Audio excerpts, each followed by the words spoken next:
Naaawa ka ba sa alagang aso ng kapitbahay mo dahil lagi na lang itong pinagtitripahan ng kanyang amo? Tara, magkapit mag-usap muna tayo.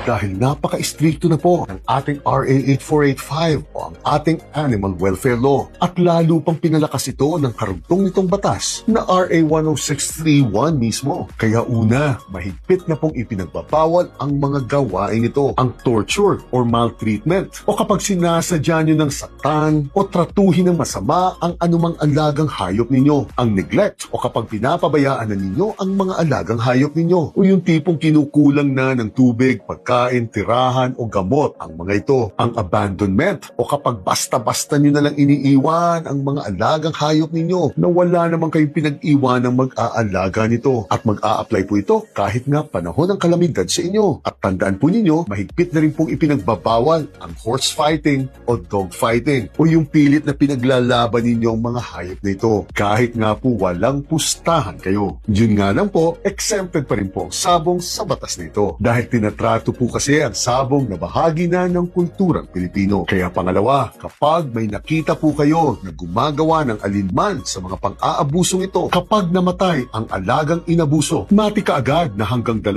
taong pagkakakulong at 100,000 multa ang magiging parusa ninyo. At kapag nabuhay naman, subalit baldado na ito, hanggang 1.5 taong pagkakakulong na po at hanggang 50,000 multa ang babayaran ninyo. At kung bahagyang nasaktan lang ito, then hanggang 1 taong pagkakakulong at hanggang 30,000 multa ang magiging parusa ninyo. Pero tandaan po ninyo na kapag ang akusado dito ay either isang sindikato o miyembro po ng gobyerno, matik po na 3 taong pagkakakulong at 250,000 multa ang magiging parusa ninyo. Kaya nga po ang pangatlo, kapag hindi nyo na natitiis ang ginagawa ng kapitbahay ninyo sa mga alagang hayop nito, kuhanan nyo kaagad ng mga photos and videos ng pang-aabusong ito at dumulog na kayo kaagad sa pinakamalapit na barangay o presinto sa inyo upang i-report po ang insidenteng ito. At magpatulong rin po kayo sa Philippine Animal Welfare Society o PAWS kung medyo naaalanganin o natatakot kayo magsumbong tungkol sa bagay na ito. Dahil ang pag-aalaga po ng hayop ay hindi na biro-biro. Kaya sana naman po ay wag na nating sisimulan ito kung hindi nyo naman kayang panindigan ito.